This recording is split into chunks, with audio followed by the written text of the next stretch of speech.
Hello everyone, welcome back to another episode of r/MaliciousCompliance. In today's episode, we only do deliveries over the phone. Well, okay. Let's save $50 a month on a cell phone bill and risk causing six figures in operational damage and damage our reputation with paying customers instead. If you leave the ward, we will discharge you. Before we get started, make sure to subscribe so you will never miss a video. So let's get started. We only do deliveries over the phone. Well, okay. We only do deliveries over the phone. Well, okay. So I went to a famous Portuguese chicken chain restaurant/takeaway. They are known for doing deliveries in my area, especially during the COVID-19 outbreak. My grandparents live alone and aren't taking any visitors due to the outbreak. Now I was close to the restaurant and I wanted to order a meal for my grandparents without me having to go to their house, because that would involve me physically meeting them, whereas the restaurant delivery would adhere to strict COVID-19 prevention measures. At the restaurant, I placed my order and asked for it to be delivered to their house. The robot-like cashier said that it wouldn't be possible to deliver food to a house when the customer orders the food at the restaurant. I thought it was a misunderstanding and made it clear that I would pay the full delivery charge and that all that would change is the manner in which the food was ordered. I didn't want my grandparents to have to pay for the meal and also didn't want to meet them due to COVID-19. After pleading and quite a frustrating back and forth with the cashier, she raised her voice at me and said, "Sir, we only do delivery orders over the phone." Cue malicious compliance. With a wide smile on my face, I thanked her and stepped away from the till. I called the delivery number only for her to answer the call right in front of me. I placed the entire order all over again whilst we stared at each other in what must have been humiliating for her. Her colleagues at this point all began staring and some giggling. After placing the order, I once again went up to her and asked her to pay for the order I just placed. She, at this point, saw the silliness of the situation and let me pay just to be done with all this. Suffice to say, my grandparents managed to eat the chicken. I feel like the cashier was busy with her own MC in this one. In an alternate universe, she'd post on this sub telling the story of how she made her boss embarrassed after they reprimanded her from accepting takeaway orders in person. I enjoyed the MC, but I am afraid to wonder if this is a corporate decision that she is forced to adhere to. I don't mind messing with unthinking drones, but not if they are forced to comply with stupid corporate decisions. Could be so that there's a record of the call to tie it to, rather than just cashiers sending deliveries to totally not their families and not having to pay for it. Ha ha ha, that's hilarious. It's quite possible that you provided her very first lesson in critical thinking. Well done. Or she also was maliciously complained to some dumb company policy. I would have used a different accent to enhance the ridiculousness level. Let's save $50 a month on a cell phone bill and risk causing six figures in operational damage and damage our reputation with paying customers instead. First, I love working for this company. Honestly, I really do. It's a great company. Great culture. This is just simply an example of bean counters looking to save $50 a month, getting things so horribly wrong at times they cause six figures of lost productivity and damage reputation with paying customers. Even after it happens, there is no change in policy. I joined a new company in Jan of this year before working for them as a consultant. During my onboarding, I had asked the hiring manager if I would be provided with a company cell phone or be able to expense out my monthly cell phone bill. He looked into it and HR told him this particular position is not eligible for a company cell phone as it does not require after-hours support. This answer actually made sense. I don't need to get involved in day-to-day operations support in my role. They also literally never called me once during my whole tenure as a consultant after hours. So, great. I don't want to work after hours. Up until last week, that policy was upheld. just like it had been during my time as a consultant. There was never a "we were trying to reach you yesterday" when I logged in the next day, or any emails asking for my help after hours. So I was loving it. I want to repeat. This is not a dig towards the company. They upheld their end of the bargain this whole time. But here is the MC part of this story. I have no cell phone number listed in my email signature nor on my internal company profile.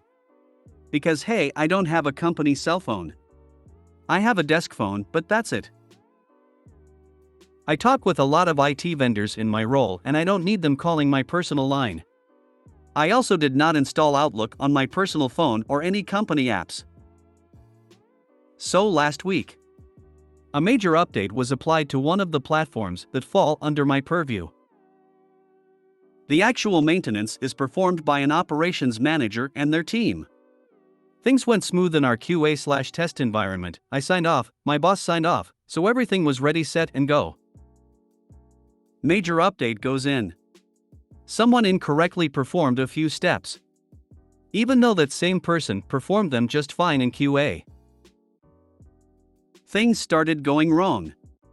Horribly wrong. I was nowhere to be found. I wasn't responding to emails. I had no phone number listed anywhere. So they did the troubleshoot on their own. In hindsight, the fix was relatively simple, and I definitely would have been able to guide the team. The error wasn't even related to the update. They just went down a completely different path to resolve the issue, thinking the update was the root cause. It would have taken a few hours, but we would have fixed it. But in the moment as things were going wrong, in panic and trying to recover from the incorrectly performed steps, they somehow wiped the database. Somehow. Please do not ask me how. The backup was corrupted in this process as well, and they couldn't use it to recover. Dear God.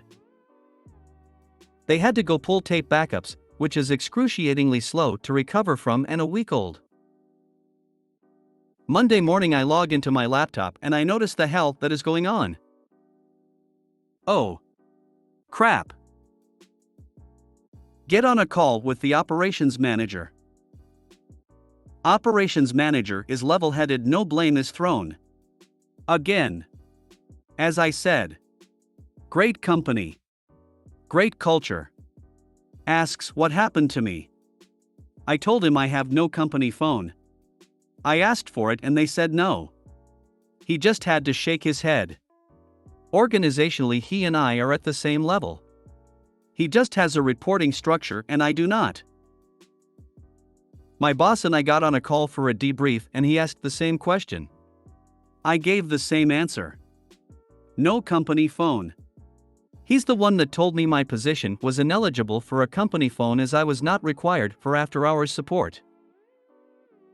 All told, it took the team 5 days to recover everything. Rerun all the transactions that were lost from the source systems.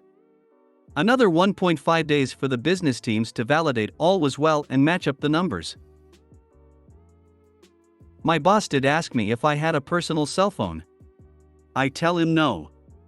I do, but it's the principle of the whole thing. As I said, I deal with a lot of external vendors now. I don't need them bothering me on my personal line. During business hours, we communicate over Teams, Zoom, WebEx, and my landline never gets used as I'm barely in the office. He didn't question me further. So all in all, about 7 days of lost system access, productivity, operational reporting, inability to efficiently serve customers, inability to efficiently deploy frontline employees, etc., etc., etc. One of the business directors was still putting together the operational impact, but he figured it was easily 6 figures. All over $50 for a monthly cell phone bill for a bunch of corporate employees who they might need to call once in a blue moon. The funny part is a majority of IT is eligible for a cell phone because they are required for after-hours support. I estimate maybe 60 of us across all of IT aren't eligible due to our roles. Bean counters. Gotta love them. That being said, I did give my personal number to the operations manager for future emergencies. At the end of the day, I don't want my team and friends to needlessly suffer if I can help. At the end of the day, I don't want my team and friends to needlessly suffer if I can help. This is why a select few people at work have my personal number. It's not for the company, it's to help people I care about. Similar situation at a previous job. There was one person in my group that had my personal cell phone number. He was not in my chain of command, nor was he on any of my teams. However, I knew he would be drawn into any major issues and trusted him to call me if they truly needed me. Despite him calling me once in the 6 years I was there, a few other events that he didn't know about didn't think I needed to be on the calls. Still no corp cell phone. It sounds like the bean counters made the wrong call. Sounds like they win in the end, though. OP ended up giving out their personal number. In QA, have been for 20 plus years now, yeesh, I'm old. While I can /do/will put my personal cell out there, and have Slack, etc. installed, I have yet in 20 plus years had something be that urgent that someone had to have me after hours. This is probably because when we do production rollouts, all the stakeholders are present and or available. But, yeah, if they're not going to give you a phone, don't make yourself available. I personally make no guarantees as to my level of sobriety/coherency/reachability after business hours. If you leave the ward, we will discharge you. This is a story from over a decade ago which has always stuck with me, and that I was reminded of by another post here. In 2011, my darling daddy had to have surgery to remove one of his kidneys due to a large cyst. 2 days after his surgery, while he was on the ward recovering, he began to feel unwell, but thankfully it was something he was used to that could be resolved easily: heart palpitations. Now Dad has been having heart palpitations since the mid-90s, and while it was scary in the early days, by 2011 it was a really simple routine: go to A&E and get an injection from the cardiac team at the hospital. Sometimes he would have a normal sinus rhythm, but would be having palpitations nonetheless, identified by the feeling in his body. The junior doctor on shift took an ECG and promptly informed him that he was not having a heart palpitation, he had a normal sinus rhythm. He tried to explain that he had been having palpitations for 15 years, he knows what a palpitation feels like, and that all she needed to do was call the cardiac team. This was a semi-regular occurrence, about once a year, and the heart nurses all knew him by name and loved him. He's quite a character. The junior doctor refused to page the cardiac team, repeating that he wasn't having palpitations. For a couple of hours, Dad sat there in panic, getting more and more distressed. It was outside of visiting time, so he was alone. He told the junior doctor that he would make his own was to the cardiac team, and she told him, if you leave the ward, we will consider you absconded and we will formally discharge you again. This was 2 days after losing a major organ. This is where the malicious compliance comes in. Dad called 999 from his hospital bed. When they asked for his address, he said, "That's an interesting question. Normally it's XXXXXXXXXXXXXXX, but right now I'm on Ward X at XXXX hospital." Shocked, the call handler asked what had happened and Dad relayed the whole thing to them. The call handler escalated the call to a manager who asked to speak to the junior doctor and gave her a massive dressing down. Her face grayed as she realized the gravity of what was happening. She immediately arranged for a porter to take him to A&E, UK emergency room, to be assessed by the cardiac team, and what do you know? He was, in fact, having palpitations and had been for several hours. A quick injection later his heart was back to normal and we were all left stunned by the whole thing. I was in my 20s at the time, and Dad was my superhero, and seeing him crying in a hospital bed, looking so scared and small will never leave me. I will never forget what that doctor did, and I'll never forgive her. She never even apologized to him or to us. Dad could probably have taken the hospital, the doctor and the trust to court, but that's just not his bag and he just let it go like water off a duck's back. 12 years later and he's healthy and happy, but I honestly thought I might lose him because of an arrogant junior doctor and her stubbornness. Good on your dad. Sometimes, medical professionals can be so dismissive. I had atrial fibrillation, and my cardiologist said I should call in every time I had one, so I could report how long it lasted. One time, I got a nurse who said I didn't have to do that. Then she said that some people don't even feel when they were in a fib. Lucky them, I guess? I could definitely feel them, and it wasn't a fun experience. I told my cardiologist about that the next time we talked. He seemed surprised that a cardiac clinic nurse would have that sort of reaction. The nurses that answer the phones are always the worst people in the world. Sometimes it seems like they're actively trying to kill you so they'll have less work to do. My roommate, I think you call them flatmates, almost died because of a dismissive doctor. My roommate, Lori, was in a lot of pain in the abdominal area. She asked her GF, Denise, to drive her to the ER. The ER doc did no physical examination and sent her home with a Xeroxed paper talking about abdominal pain in general. A few hours later and Lori is in even more pain, so Denise took her to a different ER. That doctor did some simple palpations with his hand and within 5 minutes ordered emergency surgery to remove her gallbladder that was about to burst. The doctor told her that if she had waited just 2 more hours, she probably would not have survived. This was prob 30 years ago. I've lost touch with her, but last time I saw her she told me that she had hired a lawyer to sue the first doctor. If you made it to the end of the video, thanks for watching. Don't forget to like, subscribe and share, and we will see you in the next video.